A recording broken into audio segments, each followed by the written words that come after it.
The day I was born, it was like Deadwood coming back to life. All the flowers, grass, and trees around us revived. The animals on the mountain ran over to our house, kneeling and bowing like humans, only leaving after I was born. Even the neighbors' minor ailments were miraculously healed. All of this was because I was no ordinary child. I had a Chilean birthmark on my back, bright red like a tattoo, as if it had been burned by fire. My father was overjoyed, declaring that I was a child of destiny who would achieve greatness. But my grandfather frowned deeply and cast a divination for me. When the divination was done, my grandfather's expression changed drastically. He became restless and kept muttering, they've come, trouble is coming." He didn't say who or why. Our Sioux family has been practitioners of sorcery and feng shui for 15 generations. Grandfather was a master at his peak, so accurate in divination that he was known in the community as Sioux the Half-Immortal, with people paying heavily for his readings. But grandfather called himself the Taoist Changshan and feared shortening his lifespan, so no one could ask him for divination casually. That night, when he divined, many things truly came: an overwhelming black mass that surrounded the house, invisible to the naked eye. Grandfather stood at the door, hands behind his back, demanding them to leave. They were scared back 10 feet but wouldn't go away. From the air came a cold, sinister laughter. "The Chilean birthmark is the best vessel, we will take it for ourselves. Old fart, you can't guard us 24 hours a day, huh?" Grandfather stood watch until dawn. That night, he peeled off his own human skin and died sitting in front of the Fox Immortal Temple. The villagers saw a 9-tailed white fox emerge, bowing thrice 9 times with tears before carrying off grandfather's human skin. The 9-tailed fox is our local Fox Immortal, revered by all who kneel when they see it, only to vanish moments later. After grandfather's death, his funeral was grand, filled with people from all walks of life paying respects. Father cried the hardest, his eyes bloodshot, but he understood grandfather had sacrificed himself for me and the Sioux family. On the third night at the funeral tent, a strange man came dressed in black, with scaly skin, a long tongue, and green eyes. Upon entering, the feng shui masters all shunned him, showing fear. The man lit incense for grandfather, bowed, and said, "Old sir, thank you for letting your grandson's body attain sainthood." Then my mother suddenly seemed possessed, her eyes turning green as she picked me up. Outside, thunder roared, though it didn't rain, and a furious voice shouted, "Arrogant! The earthworm thinks it can be a dragon, begone!" Lightning struck 9 times. The man turned pale with fear and fled immediately. My mother woke up with no memory of the event. Father explained the truth to her. My second uncle said that man was a snake spirit who had practiced for 500 years, driven away by the 9-tailed fox which had been given grandfather's skin. The 9-tailed fox wanted to become immortal and needed a 10th tail by transforming into a human. Wearing grandfather's human skin was the key to immortality but came with the condition of protecting me. On the day of grandfather's burial, villagers came in droves. When carrying the coffin, it took off flying, pulled into the sky by the 9-tailed fox. Everyone knelt on the ground shouting "half immortal," showing their reverence for grandfather. The coffin was buried standing upright, but coffin of heaven and earth, symbolizing someone who stands tall and firm. Father dared not go against the Fox Immortal's will and had grandfather buried upright. If one isn't worthy, the tombstone would be struck by lightning within 7 days. Grandfather's grave has remained untouched. After grandfather passed, I slowly grew up. My name is Su Yang. No more strange occurrences happened, but I always felt watched. Even going to the bathroom felt like I was being observed. 1 month before my 18th birthday, I dreamed of that 9-tailed white fox. It spoke to me. It told me that my 18th birthday was the day of a great trial to adulthood. To survive this trial, I needed to find a girl of the 9 yin, using yin to counteract yang, and temporarily hide my birthmark. A girl of the 9 yin meant a woman whose 8 characters entirely consisted of yin. The details of what to do, the 9-tailed fox didn't say. That night, a woman appeared in my room. By dawn, she vanished as if she had never been there. I didn't even know her name, and had no memory of the episode. The next day, the Chilean birthmark on my back had vanished. It didn't reappear until my 18th birthday. After turning 18, I began studying feng shui and the occult arts. Family rules forbade my father to teach me, so only my second uncle could train me. He taught me feng shui, numerology, geomancy, divination, shaman, astrology, and even martial arts for self-defense. My talent was remarkable. Second uncle was amazed. Within 2 years, I surpassed him and could compete with him and even catch up to grandfather. Second uncle said no feng shui master had emerged like me in thousands of years, and that I was the pride of the Sioux family. You will reach the top of the feng shui world and be respected by all. But once I mastered the arts, second uncle forbade me to use feng shui spells, warning me not to get involved in karmic consequences. The Qilin is a child of destiny but also bears many calamities. Before my power is complete, no one should see this. This was my grandfather's dying instruction. Grandfather also left a second will, in case of emergencies. Sure enough, on a night filled with lightning and thunder, an uninvited guest arrived. Second uncle said he was my accident. That night, my parents went out. Through the pouring rain and roaring thunder, the village that usually filled with barking dogs was eerily silent. This is content segment 2 of 144. Please process it logically while preserving the original paragraph structure, line breaks, and overall layout. Return only the processed result. I had a bad feeling and wanted to divine my fortune, but my second uncle stopped me. He said tonight's events must never be measured in a lifetime, to avoid disaster. Suddenly, there was a knock at the door outside, a pause after 4 knocks.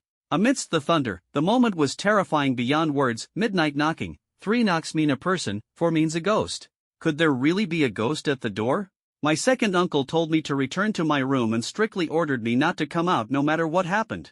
He was usually strict with me, so I had no choice but to obey and was locked in, able only to peek through the door crack. The knocking grew more urgent and eerie. After a moment of hesitation, my uncle braved himself and opened the door. A cold wind swept in, accompanied by a ghostly shadow. The figure didn't touch the ground, floating as if hovering. To my shock, he looked exactly like me, pale, cold, and terrifying. I touched my face in fright, a terrible thought flashing through my mind. Could I already be dead? My uncle trembled, powerless to stop him. The man said nothing, moving as if returning home. He burned 3 incense sticks in paper in worship of Grandpa, but the incense pattern was 2 short sticks and 1 long, an omen of ghosts. The ghost's face was horrifyingly similar to mine, which made me even more terrified. It's time to pay up. After worship, the man coldly stared at my uncle, then looked toward my room, as if signaling something. My uncle begged for a 2-year extension, but the man took off his shirt, revealing 9 black dragons tattooed over his back, coiling around a large crimson coffin. 9 dragons dragging the coffin, but they were all black dragons, ferocious and grim. The man said coldly, "Not even a fox spirit can stop me. What I'm owed must be repaid. I'm taking him away to be reborn using the Qilin's body." My uncle gritted his teeth and agreed to sacrifice 10 years of his life for a 2-year reprieve, but the man was dissatisfied. Suddenly, a faint voice came from outside, casting down a bloodied white fox tail. The man snorted coldly, "Nine-tailed fox, you're ruthless." After picking up the tail, the man left. The rain ceased, thunder quieted. Next morning, only a pool of blood remained at the doorstep. My uncle aged 10 years overnight, his body weak and coughing nonstop. He didn't reveal a word to my parents. He gave me 2,000 yuan and sent me to the Su family's old house in the city, mandating that I was not to return home without permission. I was only allowed to perform spiritual rituals for others if I received copper coins engraved with the character Su. I protested in vain. Uncle said this was Grandpa's final wish, urging me to keep a low profile and left with meaningful silence. Alone, I lived in the old house with only 2,000 yuan, accompanied by the shadow of the 9-tailed white fox, embarking on an unknown life of hardship. For the first 2 months, no one sought me out. By the 3rd month, my money was nearly gone. To save money, I cut meals from 3 a day to 1. Starving, I buried myself in studying feng shui. Before leaving, my uncle left me 2 books. One was Fire Pearl Forest, authored by the Taoist priest Mai, filled with various arts, divination, geomancy, medicine, shaman, and astrology, complex but invaluable. The other was the Qin dynasty's ancient book Alchemist's Wonders, more mysterious and deep.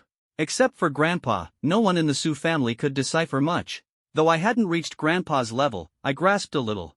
I studied frantically in these 2 months, my skills improved drastically. Now, I could see fortune and misfortune at a glance, discern wealth with my eyes, and predict weather better than meteorologists by observing celestial phenomena at night. But no matter how powerful I became, I still needed to eat. 2,000 yuan lasted just over 2 months. By mid-month, only a few dozen yuan remained. If no one came to me again, I would starve to death, and no one would know when my body decayed. I wanted to divine my own fate, but healers are prohibited from treating themselves. The taboo was too great, so I gave up. On the morning of the 16th, the old house doorbell rang. Outside stood a beautiful woman in a black silk miniskirt. Through the peephole, I sensed a sinister aura. Black energy loomed around her cheeks. She was prey to some evil affliction. Her lips were dull and slightly swollen, clearly under the influence of lustful demons. A woman's nose represents earth and mouth represents water. Abnormalities in these areas indicate possible violations. Her face showed signs of evil. What could this mean? She saw I didn't open the door for a long time. Feeling the old house's eerie atmosphere, she glanced around nervously, preparing to leave. I hurriedly opened the door, calling her back. With my money nearly spent, she was my last hope. I couldn't let her walk away. "Excuse me, are you the owner of this house?" she asked in surprise when she saw me. I nodded and asked her purpose. She handed me a copper coin, saying it was from Grandpa, entrusting me, a master surnamed Sue in this house, to help purge the evil. I examined the coin. It bore the character Sue, just as my uncle described. Her story seemed credible. But she was skeptical of my youthful appearance, doubting the master Grandpa spoke of. Once inside, she introduced herself as Linny, a young model. A model? Was she an escort or a legitimate model? She looked at me, young and untrusting. After all, this field was full of scammers. She was afraid of being cheated and would have left long ago if not for her grandfather's recommendation. "You're the mistress, right?" I directly displayed my abilities to assert control. Linny froze, mouth forming an O, stunned for quite a while. "How did you know?" "Do you know me?" she asked anxiously. This is the content of segment 3/144. Please follow your logic to process the following text. Maintain the original paragraph structure, line breaks, and overall layout. Return only the processed result. I waved my hand and said that it was our first meeting, and I didn't know her, just judging by her appearance. She had a fox-like face, a typical homewrecker, and her eyes were alluring. These signs clearly marked her as a mistress. Caught in her disguise, she felt ashamed but began to trust me at the same time. "Please, Savior, help me." She nearly knelt down in desperation, obviously troubled by some troublesome evil. I told her not to be afraid and asked her to explain everything clearly so I could help. She nodded and said she'd start from a week ago. Being a young model was tough, short-lived career and low income, so she decided to become a mistress, making money effortlessly, which was better than hard labor. Her lover, Bosley, was worth billions and treated her well, though he was married. She only cared about money, not that he had a wife. A week ago, Bosley gave her a big teddy dog. She liked dogs, so she kept it. But the dog was strange every time she changed clothes. Its eyes were hungry and lecherous. It loved watching her bathe, behaving far beyond what a normal teddy dog would. This dog caused her to have constant erotic dreams every day, waking up to find the dog lying on her, clothes mysteriously missing, very sinister. She wanted to get rid of the dog, but Bosley disagreed, saying she was overthinking. But last night, the dog actually spoke and sneered darkly, threatening to eat her if she tried to send it away. Terrified, she didn't dare go home all night and cried, seeking help from her grandfather. Her grandfather gave her some copper coins and this address, urging her to come find me. After hearing her story, I frowned and judged that, as expected, Linny was possessed by a lustful evil, and the source was this dog. There's an old saying, men should not keep cats, women should not keep dogs, and there's some truth to that. This dog was probably a spirit or possessed by some dirty thing, hence the lecherous gaze toward its mistress. I asked, "What do you usually feed it?" Linny said Bosley fed it, mostly raw meat. She hardly fed it herself. Raw meat? I was immediately alert and asked if the dog's eyes turned red at night and if it ground its teeth. She nodded, puzzled why its eyes changed color. Suddenly, it all made sense. I concluded Bosley fed it white meat.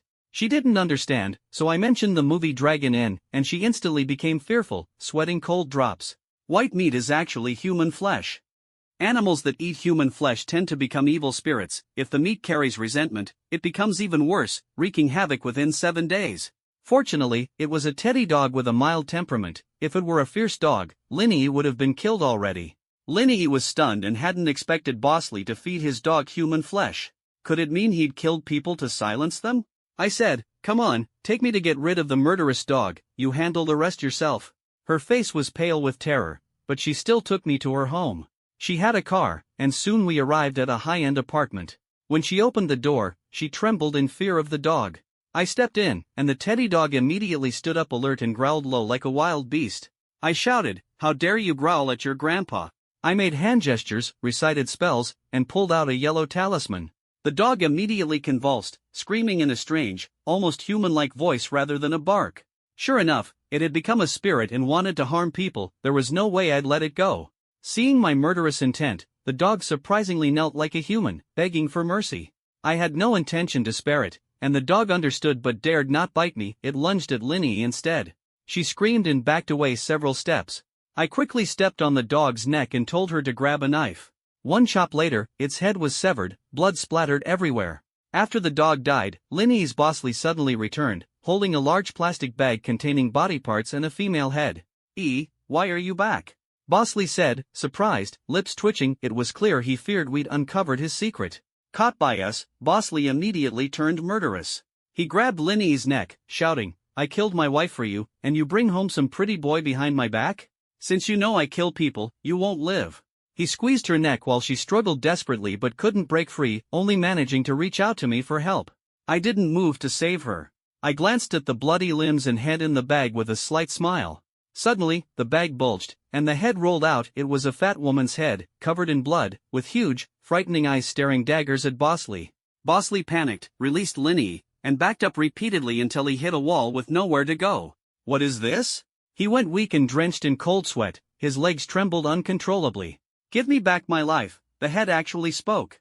The limbs assembled into a terrifying, mutilated corpse crawling spider-like, extremely eerie. Linny saw it, rolled her eyes, and fainted. Bosley was so scared he wet himself and collapsed on the floor, too weak even to flee. Wife, please spare me. I didn't mean to, it's all her fault, he babbled, wildly blaming others. The corpse grabbed his neck and bit down. Bosley screamed and died. The corpse shattered, the head rolling on the ground, yet it gave me a horrifying smile. This is no joke, I'm scared. I put away my ghost-controlling charm. Bad luck had already taken revenge on that fat woman on my behalf. Even though I'm terrified of seeing ghosts, I still helped her out. After Bosley died, I took Linny back to the old house to call the police. She was so scared she was barely conscious, waking up in the middle of the night shouting at ghosts to stay away, clearly delirious. Her soul had scattered. If I didn't call it back, she might go insane. I lit incense, recited a charm, and knocked on the door. Linny finally snapped out of it and asked how things were with Bosley. I told her he was dead, and the police had already come by. Her eyes went dim, having lost her support. It wouldn't be easy for her to find her next sugar daddy. But I was there to do business, collecting payment was what mattered. Second uncle said there's no fixed price for dealing with the dead, charge what's fair, not a cent less, but never waive the fee. I gave her a discount, $10,000. I reached out for the money, she hesitated, trying to dodge the bill. I didn't push, just secretly took a photo of her. Soon after, she slipped away, and I didn't stop her. Mistresses have terrible character. If it weren't for that coin second uncle mentioned, I wouldn't have helped her at all. As the saying goes, better to tear down a temple than ruin a marriage. Mistresses lack virtue. That fat woman's death was partly her karma. Payback will come sooner or later. Don't default on a feng shui master's fee. I had to teach her a lesson. I drew a charm on the back of her photo, tapped it 3 times with my shoe, hung it on the wall, then pricked the spot on her picture with a needle. Within 3 days, she'd come back, prostrate herself and apologize, promising not to chase men anymore. After handling that, I looked at the coin Linny gave me and grew suspicious. This wasn't an ordinary coin, it was engraved with the character Sue, and on the other side, a barely visible U. Suddenly, the coin vibrated, startling me so much I nearly dropped it. Even stranger, the U character glowed an eerie scarlet light that sent chills down my spine. Just as I focused on studying it, there was a sharp knock at the door. I opened it, thinking Linny had come back, but instead, a stranger stood before me. She wore a black dress, her black hair cascading like a waterfall, her beauty 10 times more striking than Linny's. Her figure was stunning, and she looked about 20. Are you Sue Young? The girl asked, her voice intoxicating enough to make my throat tighten. You know me? Who are you? I asked quickly, puzzled. I had no memory of this girl. How did she know my name? Did you get the coin? She ignored my question and asked about the coin instead. I showed her. Is this it? She nodded, then pushed past me and walked in. As soon as she stepped inside, the coin's red glow vanished, and everything returned to normal. You still haven't told me who you are, I said, shutting the door and turning back. Before I could finish, the girl had slipped out of her dress, standing naked, staring at me. I made a deal with your grandfather. Tonight, I'll serve you. The next morning I woke up starving, my stomach growling. Seeing my bank balance was almost gone, I felt a chill. I could only afford a few stalks of chives to fry with some eggs, just enough to nourish myself. I called it nourishment because of what the girl did last night. She left at dawn, saying your grandfather sent her because he had once helped her family. Grandpa was a good old man, but whether he was honorable or not, no one knew. Yesterday's Linny incident made the news.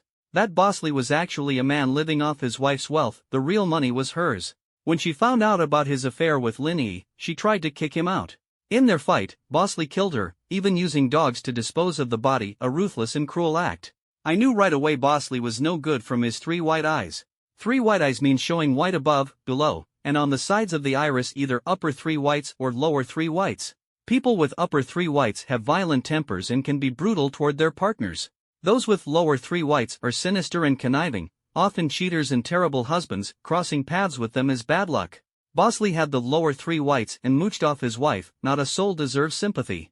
Before I could finish ranting, the doorbell rang. A man in his 30s stood outside. "Hello, can I help you?" I asked. Like Linney, he pulled out a coin engraved with the character Sue. He said, "My grandmother left this and an address, saying if I encounter evil, I should come here because the master can help." Seeing the second coin, I was thrilled and invited him inside, accepting the coin, introducing myself as a master who could deal with evil. The man doubted me because of my youthful appearance. I sniffed him and said, "You've tangled with a fox spirit. Your cheeks are dark, you're possessed," I told him. I detected a malevolent aura from him, along with the distinct fox odor, definitely a fox demon. "Save me, master," he believed me and immediately knelt, begging. I helped him up, told him not to panic, and asked him to explain everything.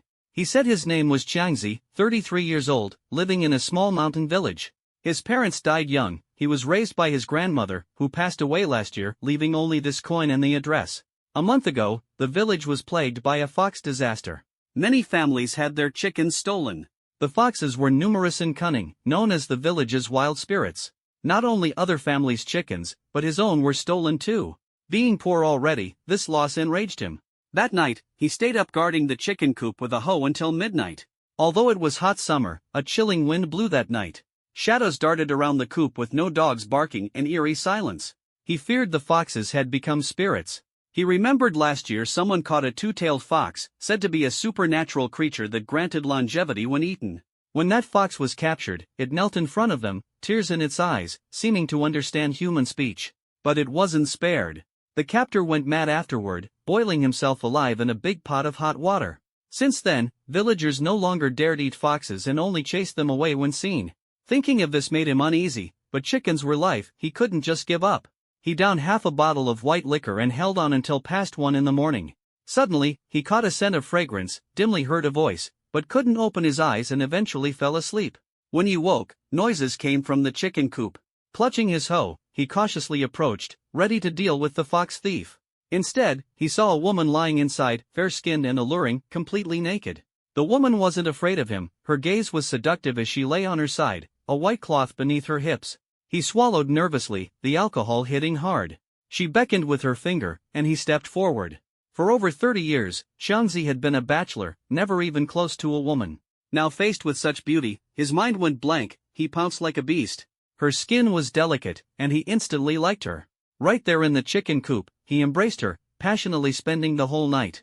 Strangely, every time the chickens crowed, she immediately left, despite his pleas for her to stay. Xiangzi thought he'd hit the jackpot. Finally, after so many years alone, he'd found a great beauty. Feeling thrilled inside, he didn't suspect anything. The next day, though, his neighbor, Zhao Taizhu, showed up with a strange tone, asking, "Xiangzi, are you possessed?" Confused, Xiangzi didn't get it. Zhao explained that at midnight, he saw Xiangzi talking to empty air, with a satisfied expression. It was eerie. The village often had fox disasters. Foxes were considered malevolent spirits that could kill people. Zhao once tried to help Xiangzi, but the fox suddenly shot him a red-eyed glare that scared him back under the covers. Seeing Xiangzi unharmed, Zhao told him everything exactly as it happened. Xiangzi was shocked. He clearly had been with a woman, how could she be a fox? But Zhao didn't lie, everything felt strange. That night, Xiangzi didn't dare leave his house or even guard the chickens, fearful of what might happen. At midnight, knocking thundered on his door, bang bang bang, scaring him half to death. His pants literally trembled. Peeking through the door crack, no one was there, but a fox was squatting outside. The fox grinned, its smile eerily chilling. Xiangzi slammed the door shut, breaking out in cold sweat. He knew he was dealing with a fox spirit. Just as he turned, behind him appeared a woman with a fox face and human body, smiling weirdly. "Fox, fox demon!" Xiangzi screamed, trembling all over. The fox spirit puffed out white smoke. Dizzy, he inexplicably followed her to bed again. From then on, every night the fox demon tormented Xiangzi until dawn. Exhausted, he recalled village elders saying these fox demons sucked men's life energy to cultivate themselves, turning men into withered husks. He grew more fearful, knowing he wouldn't survive if this continued. But the fox demon's power was formidable, beyond his ability to fight. Helpless, Xiangzi remembered the copper coin and address his grandmother gave him, and sought me out for help. I asked if he had offended any foxes. He shook his head, saying he never dared, they were too notorious in the village, and he feared causing trouble. Frowning, I wondered if this was truly the work of an evil fox. I checked his fortune, the omen was heaven fire together, an auspicious sign. This fox demon. I began to suspect something. I told Xiangzi to stay calm. That night, I took a bus to his house, agreeing that if the demon came, he should open the door and invite it in. I had a way to handle it. At midnight, the knocking started again.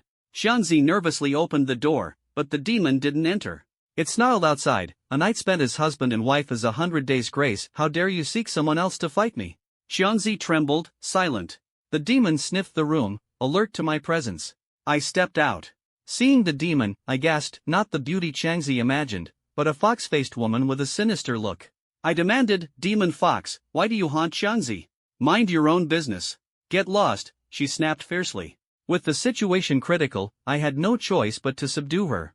I formed a hand seal and chanted an incantation, then threw a yellow talisman toward the demon's head. The talisman exploded, and the fox demon's scream revealed its true form as it collapsed, mouth bleeding profusely. Xiangzi exclaimed with surprise, "Master, you're amazing. You subdued it in one strike." The fox demon was not about to back down. It raised its head and howled loudly, releasing a wave of demonic energy that attracted even more. In an instant, a surge of demonic aura rolled in like waves, accompanied by the pounding of drums and gongs. A strange, blood-red sedan chair, carried steadily by 4 children, was making its way toward Xiangzi's house. 4 large men with fox faces and human bodies stood in front of the sedan chair.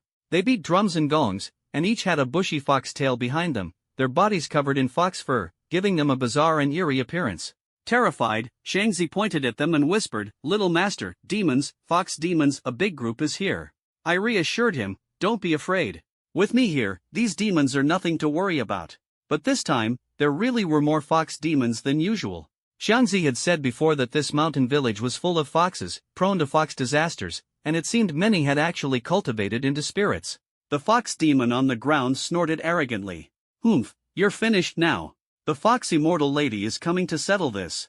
I sneered in reply, "Oh? Fox immortal?" Saying that might upset some listeners. "Just wait, you'll soon learn what a real fox immortal is."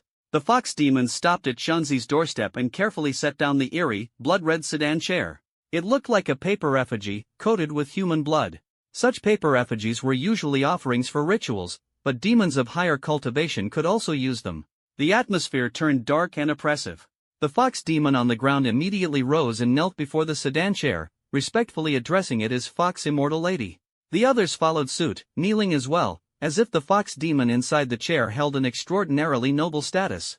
Xiangzi was so frightened he collapsed to the ground and shouted, "Fox Immortal Lady, forgive me." To ordinary people, a fox immortal was not to be provoked. I tried to pull him up, but he looked at me with contempt, as if seeing a corpse. A sharp, coquettish female voice came from inside the sedan chair, "Who dares cause trouble on my territory?" Then a fox demon with half a fox face and half human face stepped out, slender and graceful, with 3 tails flicking behind her. I mocked her, "Just a 3-tailed fox, and you're already acting all high and mighty?" She snapped angrily, "You'd better recognize who you're dealing with. Kneel and apologize. If you stir trouble here, you're asking for death." Her face was full of fury. If I dared to kneel, she would have devoured me alive. I asked disdainfully, "Are you really sure you're a fox immortal?" She sneered, "Obviously. If not me, then who else?" Just then, a fierce wind blew, casting a silhouette of a woman's shadow on the white wall, though no one appeared. A thunderous voice boomed, shaking the whole place, "You call yourself Fox Immortal? Then what am I?" The 3-tailed fox trembled violently and fell to her knees, eyes filled with dread. Her previous arrogance vanished entirely. "Fox Immortal Lady, I was wrong. Please forgive me." She clearly realized she had provoked the wrong person and quickly knelt to admit her fault. The other fox demons, being weaker, were paralyzed in fear when the 9-tailed white fox rebuked them with a sharp scold, some even wetting themselves. The white fox said coldly, "Considering your efforts cultivating, I'll spare you all but 1 tail. Now get lost." Her voice was like a mountain crashing down, silencing the fox demons completely. The 3-tailed fox, desperate to survive, sulked as she ripped off 1 tail and fled with her group, abandoning the sedan chair. After they left, the shadows and fierce wind vanished, and calm returned to the surroundings. The fox demon I had struck cowed out on the ground, slapping herself in the face, begging for forgiveness. She had thought the three-tailed fox's backing would save her, but the real fox immortal's presence overwhelmed her, leaving her terrified and broken. I questioned her why she had been clinging to Xiangzi. She confessed it was an act of gratitude, not harm. A year ago, she had been injured and saved by Xiangzi and wanted to repay him by becoming a night companion, but this exhausted Xiangzi mentally and physically. The fox demon was kind-hearted and only wanted to be Xiangzi's wife but lacked the cultivation to approach him properly and resorted to enchantment to confuse him. Xiangzi recalled how he had saved a fox out of respect and pity. If not for him, the fox could have ended up as someone's dinner. I understood then that the fate the oracle spoke of, foxes repaying kindness, was a heavenly gift of marriage, but because demon and human walked different paths, true harmony was hard to achieve. As we spoke, strange singing echoed through the night, a madwoman howling and laughing, dancing wildly in a comical and erratic manner. She was thin and disheveled, wearing tattered clothes, tall but still retaining some beauty beneath the grime. I asked Xiangzi about the madwoman. He sighed. She's Aching, the teacher who came from the city. She was pretty and kind when she first arrived, which is why she agreed to come to this remote mountain village. The place is poor and isolated, with few men to marry, so when the men saw her, they were restless. Xiangzi kindly warned her to be careful. People here were rough and prone to trouble, but Aching, naive and innocent, laughed it off as overcaution. After all, as the village teacher, who would dare do anything to her? Aching didn't take Xiangzi's warning seriously, and he felt powerless. What she didn't understand was that some men here had been single for decades and could lose control when faced with a beautiful woman. Tragedy was inevitable. By the time Aching realized what was happening, it was already too late.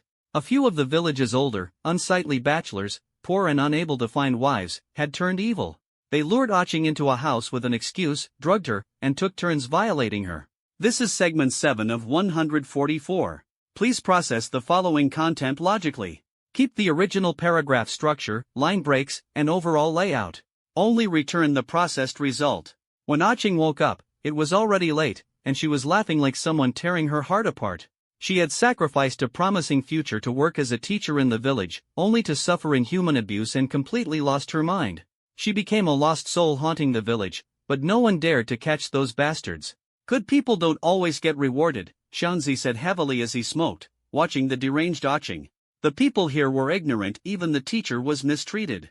Without education, the kids would never escape the mountains.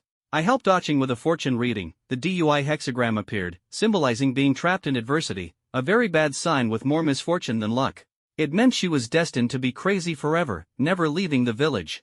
Hearing this, Xiangzi knelt and begged me to save Aching, saying she was kind and didn't deserve this. I sighed and shook my head. It's beyond salvation, this is her fate, and I'm powerless. But I noticed Xiangzi had feelings for Aching. I thought maybe I could use Aching's body to help Xiangzi and the fox spirit fulfill their destined relationship. I brought Aching along. She was still manic but obediently followed me when she saw me. Without saying much, I asked the fox spirit, "Do you want to repay your debt? I'll put your soul inside Aching's body, marry Xiangzi, and after 100 years you can return to your true form. Will you agree?" The fox spirit knelt and said, "I agree, thank you, master." I performed the spell, extracted the fox spirit's soul, sealed it in a copper coin, and then placed it into Aching's mouth to swallow. After some convulsions and madness, Aching regained her senses and returned to normal. She said to Xiangzi, "Benefactor, I become human." Xiangzi was ecstatic. Even if the fox spirit wasn't human, he finally had a wife. After dressing her up, Aching was beautiful again, and Xiangzi was over the moon. I then gave the fox spirit a talisman to seal her true form.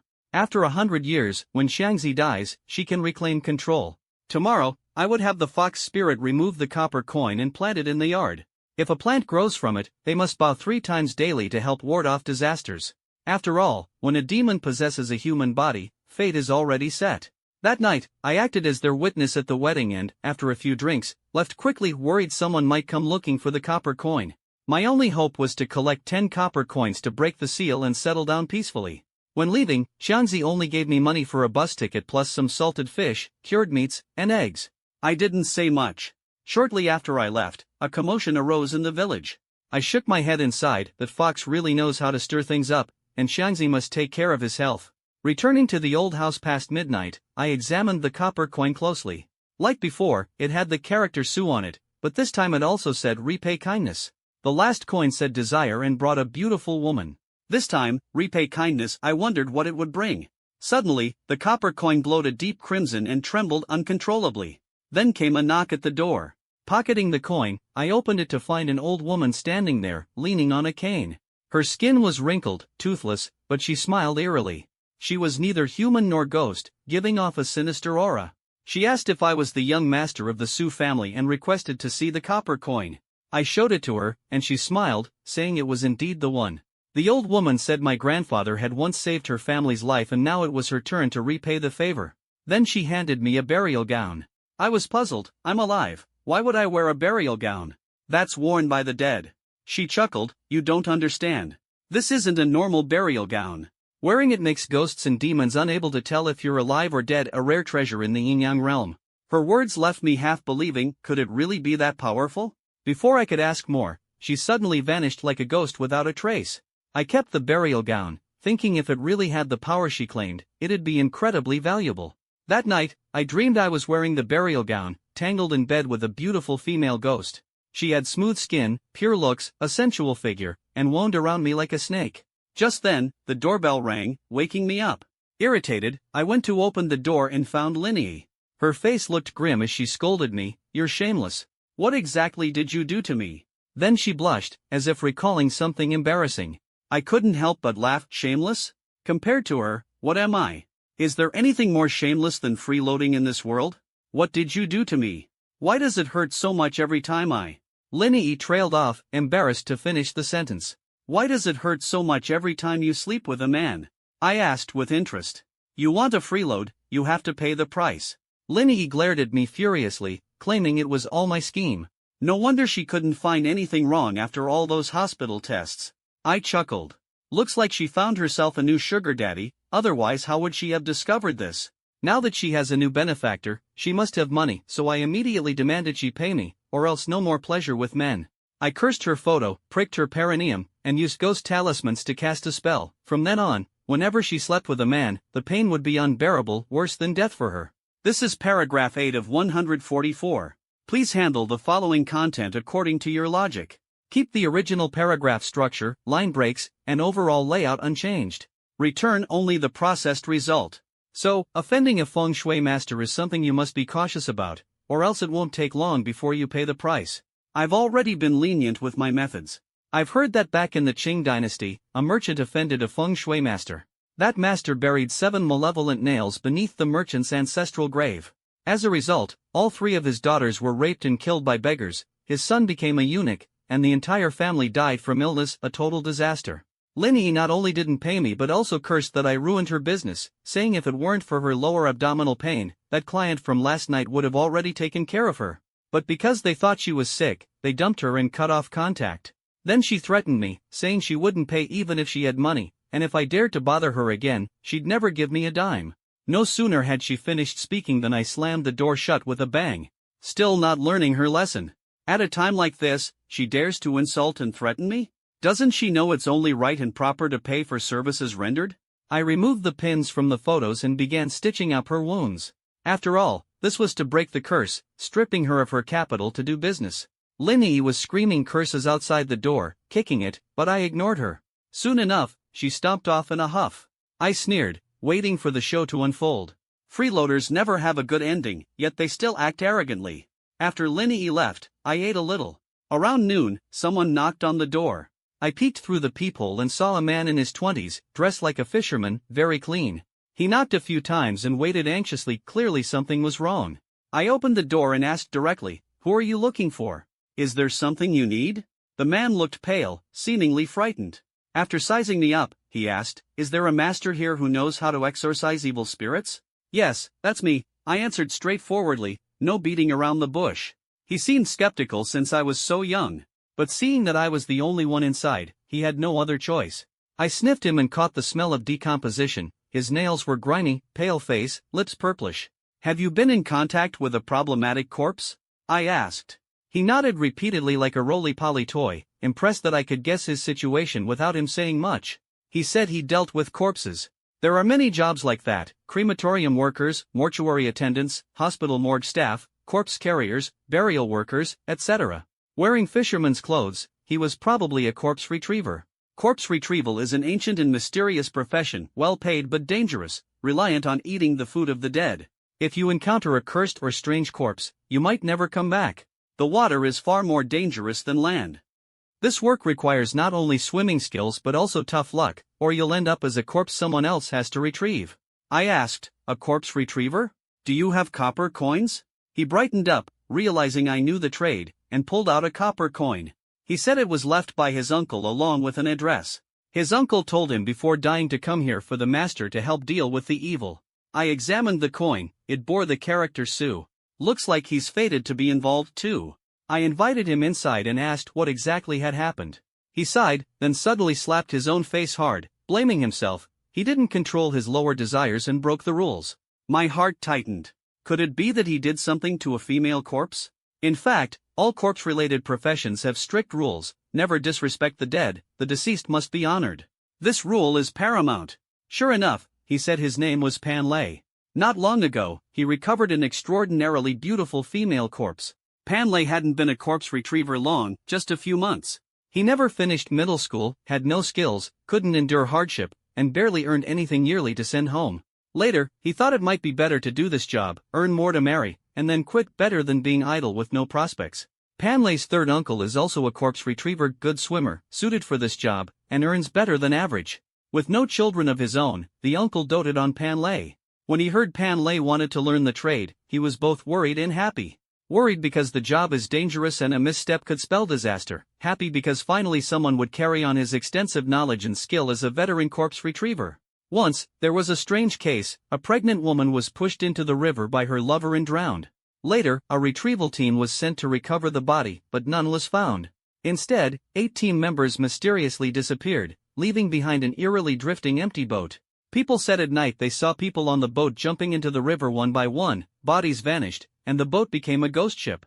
Occasionally, a large-bellied woman appeared standing at the boat's bow, vanishing in an instant, very creepy. After the story spread, no one dared go near the river. Later, Pan Lei's uncle stepped in. He brought people out at noon under strong sunlight. In less than half an hour, they pulled up 8 skeletal bodies stripped of flesh. When asked how the bodies died and why they were eaten, the uncle said the female corpse became a spirit that devoured them, filled with resentment and seeking revenge. Ordinary retrieval teams with regular gear entering the water were doomed to die. This is content segment 9 out of 144. Please follow your logic in processing the text below. Keep the original paragraph structure, line breaks, and overall layout. Return only the processed result.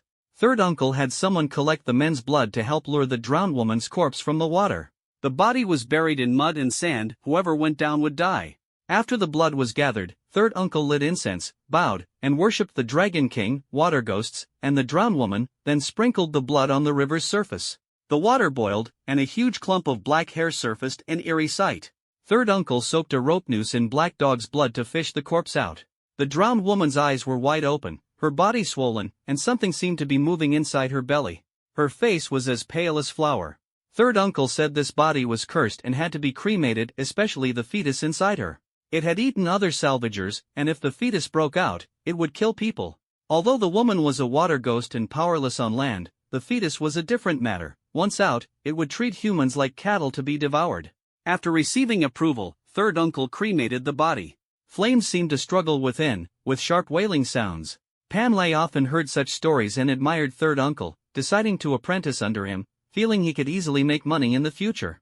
At first, third uncle refused, but Pan Lei persisted until he was accepted as a disciple. Yet he felt guilty. If he had followed the rules, second uncle wouldn't have died, and the other partners wouldn't have met with accidents. Hearing this, my heart tightened. Pan Lei not only learned the craft but caused many deaths. On his very first day, third uncle taught him many rules, the most important being respect for the corpse and forbidding any desecration. All recovered bodies were covered with a white towel over the face, hiding horrific expressions and preserving the deceased's final dignity. Pan Lei remembered these rules clearly but went blank when faced with that female corpse. I recall an incident when third uncle was hired to recover a missing female celebrity who vanished while swimming in the river. The water was deep and fast-flowing, many searched but never found the body. Later, someone offered a high price for third uncle to take the job. He had a high reputation and strong abilities in the field. After learning her birth chart, third uncle frowned. The woman was born under fire element, Fire and water clash badly, he said, suggesting the corpse might become a sinister revenant, warning everyone to be cautious. Sinister revenants are elusive in water but not lethal. Evil corpses, however, are vicious killers. If you can't defeat them underwater, you won't survive. Sure enough, they searched long and still found nothing. The first step in corpse recovery is locating the body, only then can you dive and retrieve it. Without finding it, all efforts are in vain.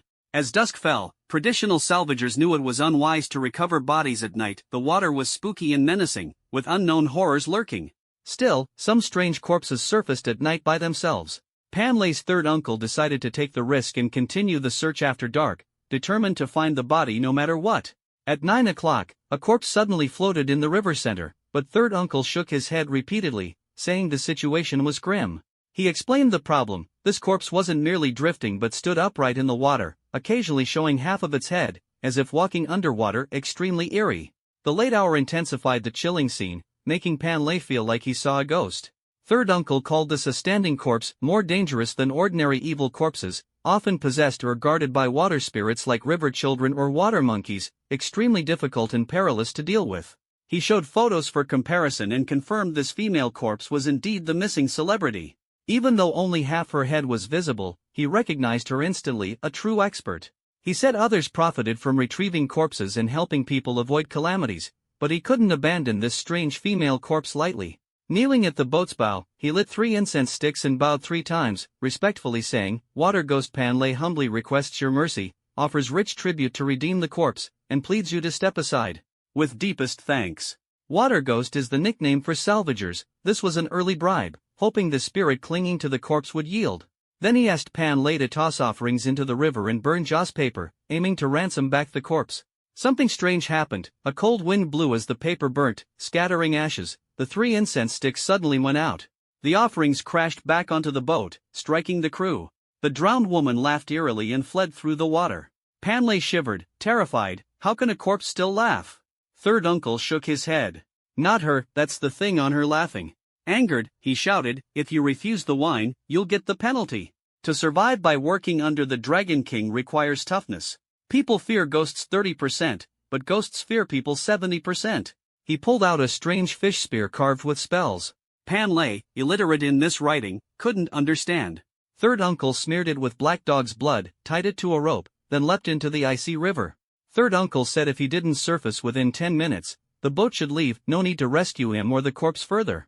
Luckily, after 7 minutes, a blood-covered, horrid-faced water monkey jumped aboard, emitting strange noises, spasmed a few times, and died. It had several pierced wounds, clearly inflicted by third uncle. He said this was a water monkey, the so-called water ghost, strong and fierce underwater but powerless on land. Soon, third uncle re-emerged, carrying the drowned woman's corpse, though injured and bleeding from his arm and waist. He cursed, "That water monkey is vicious. Luckily, I'm experienced and have this spear, otherwise, I'd be fish food tonight." Third uncle was badly injured. After a quick bandage, he rushed to the hospital. He burned the water monkey's body, gave Heisey and Pan Lei a few stern warnings, and then left with Shoho for the hospital overnight. After third uncle left, Pan Lei took a closer look at the female corpse. Her red lips and white teeth framed a face as delicate as a peach blossom. Though the body was bloated from soaking, her skin remained smooth. No matter how he looked, this dead woman was somehow more beautiful than the living. She was a well-known actress, never a superstar, but her looks had secured her a solid place in the entertainment industry. While alive, she'd been the dream girl for countless nerds. Now, she lay quietly on the boat. Pan Lei wasn't popular with women, but the first rule of corpse retrieval was respect. Never desecrate the dead. Heisey, who'd worked alongside third uncle for years, had seen many beautiful corpses but never broke this rule. They'd rather spend money elsewhere to relieve stress. Some things just shouldn't be touched. After saying this, Heisey docked the boat and pulled Pan Lei into the cabin to drink some baijiu. The water was cold and damp deep into the night. A little liquor eased the chill. They drank heartily and passed out in the cabin. Around 2 a.m., Pan Lei stirred groggily, needing to pee, so he went to the side of the boat. Just as he dropped his pants, a cold wind blew. He turned and noticed the white towel covering the female corpse's face had been blown away, revealing her stunningly beautiful features. Corpse faces should be ghastly and frightening, yet she was breathtaking. Pan Lei silently thought, such a beautiful woman, and yet she's dead. Then he reminded himself it had nothing to do with him, no connection, no claim. He swallowed hard, glanced at the corpse, then at the snoring Heisey, thinking, what's so scary about a corpse? As long as you don't say otherwise, who would know? A dead person can't accuse you. With that thought, Panlay breathed out slowly and began to move. Though her body was cold, the female corpse's beauty stirred excitement rather than disgust. Once Heisey fell asleep, Panlay took the chance to lift her skirt. When finished, he acted casual, smoked a cigarette at the bow, and stealthily returned to the cabin. Around 4 a.m., Panlay suddenly awoke to a woman crying. The sound was eerie and chilling, somewhere between tears and laughter. The only boat on the river was theirs. Where could a woman come from? Curious, Panlay crouched and stepped out of the cabin, seeing a woman crying with her back to him at the bow. He approached, tapped her shoulder, and called out. The woman turned, and it was the corpse he had just violated. Her face, pale as flour, looked terrifying. She smiled, the corners of her mouth twisting into a sinister curve. Blood trickled from her eyes. Panlay's legs went weak, and he collapsed, trying desperately to back away but unable to move. Step by step, the corpse advanced, stripping her clothes to reveal rotting flesh, revolting and grotesque. You wanted me, right? Come then, she hissed coldly, grabbing Panlay. He struggled fiercely, shouting for help. Suddenly, his hand slammed against something hard and painful. He snapped awake. It was just a dream, he said, drenched in sweat, trembling as he wiped his face and lit a cigarette. Thank God, just a nightmare. Calming himself, Panlay noticed Heisey was gone. It was exactly 4 a.m., the same time as the dream. His heart sank. Something was wrong. A chilling wind blew through the cabin. He shouted Heisey's name, but no answer came. Summoning courage, Panlay left the cabin and saw someone kneeling at the bow. The silhouette looked like Heisey. The corpse had vanished, leaving only a pool of fresh blood. The scene was horrifying. Panlay cautiously asked why Heisey was kneeling. Heisey didn't respond, immobile with a pale face, bloodshot eyes, purple bruises around his neck, blood dripping from the corner of his mouth, and a terrified expression. Panlay pushed him, but Heisey collapsed like a corpse, unresponsive. When Panlay reached to check for breath, Heisey suddenly grabbed his wrist, his head twisting stiffly toward him, eyes filled with hatred. Heisey was cold as a corpse. Panlay struggled and called out, finally freeing himself and falling heavily, bloodied scratch marks on his hand. Terrified, Panlay fled back to the cabin, grabbed his phone, and prepared to call the police. Just then, Heisey's dead face loomed behind him. Panlay was so scared his phone flew from his hand. What do you want? Heisey said flatly, teeth stained with blood, utterly terrifying. Panlay stammered denials, lunging for his phone. Suddenly, Heisey lunged, his icy hand grasping Panlay's throat, cursing, You killed me. I want your life. Heisey's strength was overwhelming. He slammed Panlay to the floor, shattering a chair. Panlay struggled desperately but couldn't break free. On the verge of suffocation, Panlay had a sudden idea. He grabbed the last of the black dog's blood on the table and splashed it on Heisey. The black dog's blood sizzled like acid, smoking and eating away at half of Heisey's body. Heisey let out a strange wail and rolled wildly on the floor. Panlay seized the chance to run. He couldn't stay on the boat any longer. He jumped into the water and sprinted toward the shore.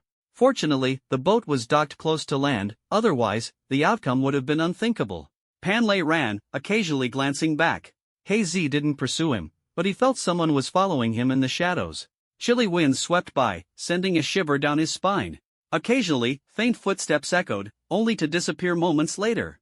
After returning home, Panlay hurriedly closed the door, yet he couldn't shake the feeling that whatever was following him had come inside with him. Back alone in the house, Panlay was terrified. He used to live with his third uncle, but his uncle had gone to the hospital with Shoho, leaving Panlay by himself. Worse yet, he felt something had trailed him back and was just outside the door. Wiping the cold sweat from his forehead, Panlay quickly lit 3 incense sticks and knelt to pray to the river god for comfort. As soon as he knelt down, the river god statue suddenly shattered with a loud bang, pieces scattering everywhere and the incense falling. Panlay couldn't understand why the statue was so fragile. He tried to call his third uncle, but his phone had fallen into the river during the struggle with Heisey. Suddenly, eerie knocking sounded at the door, 4 rapid knocks. Panlay froze, afraid to open it. He remembered his uncle saying 3 knocks meant a person at the door, 4 meant a ghost. The knocking grew more urgent. Summoning his courage, Panlay called out, Who is it? No answer came, but the knocking intensified, as if trying to break the door down. Panlay sensed something was wrong. It wasn't human outside. It was the female corpse. He decided to hold out until dawn, praying she would leave on her own. He blocked the door with furniture until the knocking stopped. Thinking the threat was gone, Panlay relaxed only to suddenly hear the window behind him open. He spun around and saw a pale, swollen woman's face. The corpse grinned eerily, blood dripping from her mouth, her body soaking wet.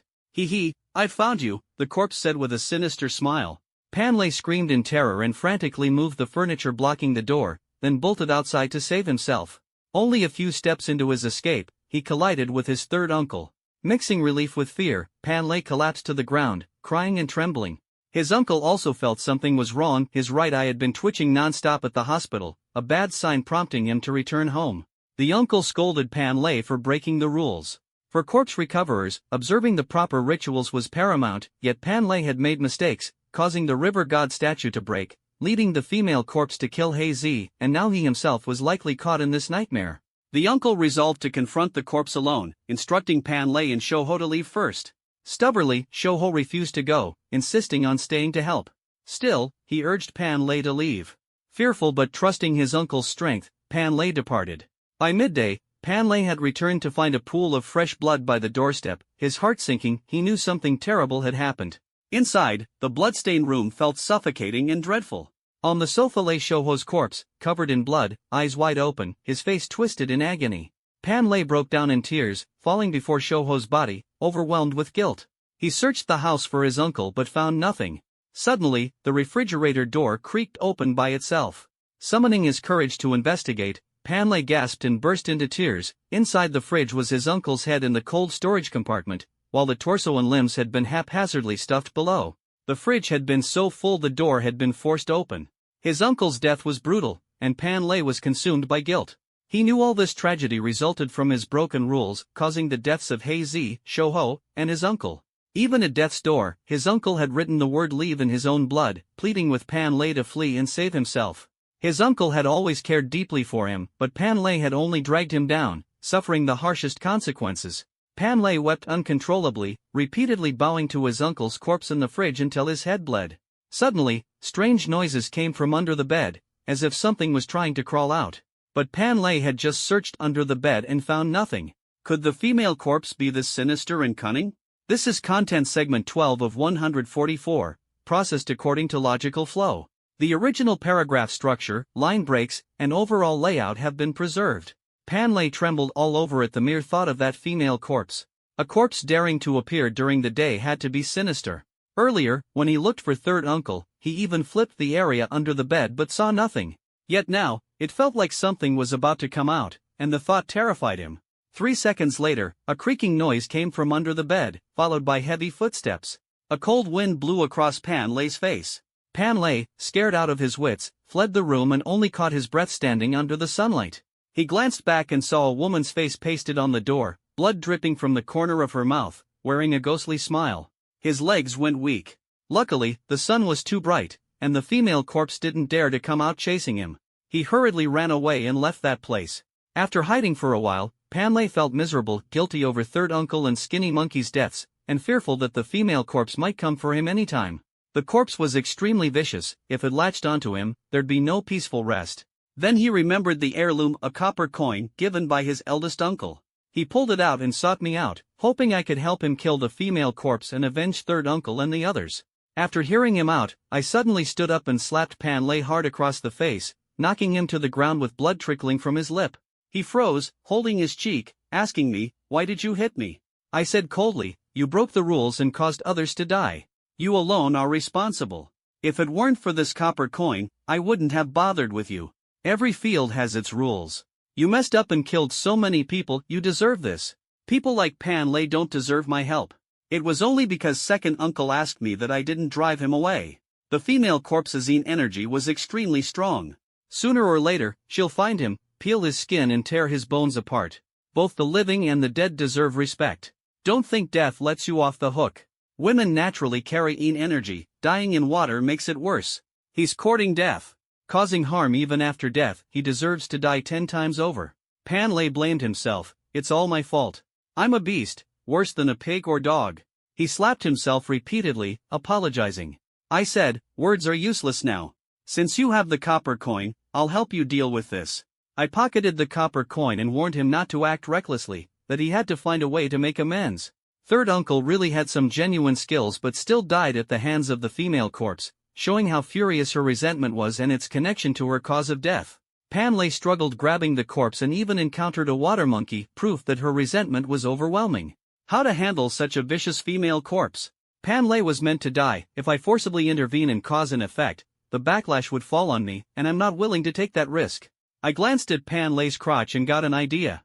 Hey, he had to take responsibility for what he did. Atonement was the only way. I told Pan Lei to get up, saying I was willing to help, but first, he needed to pay. I hadn't earned anything from these two ominous events, so I had to collect payment first, otherwise, I was nearly starving. Pan Lei pat his pockets and asked how much. Seeing his shabby state, I didn't ask for much, just 10,000. Honestly, a fair price would be 50 or 60,000, so I was already being generous. Pan Lei pulled out a few hundred yuan, saying he couldn't afford more. His third uncle was wealthy, having died childless, his money should rightfully go to him and be useful. Fine, I took the few hundred for now, just to cover me if anything went wrong. With the money collected, I had Pan Lei lead me back to third uncle's house to face the female corpse. At 5 in the evening, we arrived at third uncle's house. From afar, the stench of a corpse hit us, cold winds blew, and the sunset cast a bloody hue on the ground. Pan Lei said he was scared. The female corpse was still inside, and no one even dared to process the body. The smell of the corpse rotting was normal. Third uncle's house was a 2-story building at the corner of the village, remote and abandoned. Because third uncle ate death's food, no one bothered with him, and he never married. Pan Lei trembled, pointing to the door and windows, saying when he ran away, all were open, but now they were all shut tight. The female corpse likely never left. I told him not to be scared. Humans fear ghosts 30%, but ghosts fear humans 70%. His fear was mainly guilt. Suddenly, the door creaked open with a gust of cold wind. No one was behind the door, it seemed to open by itself. The slanting sunlight shone inside, and the floor seemed stained with freshly spilled blood. Pan Lei hid behind me trembling. Master, what do we do? She's really here. I comforted him not to enter and to follow my lead.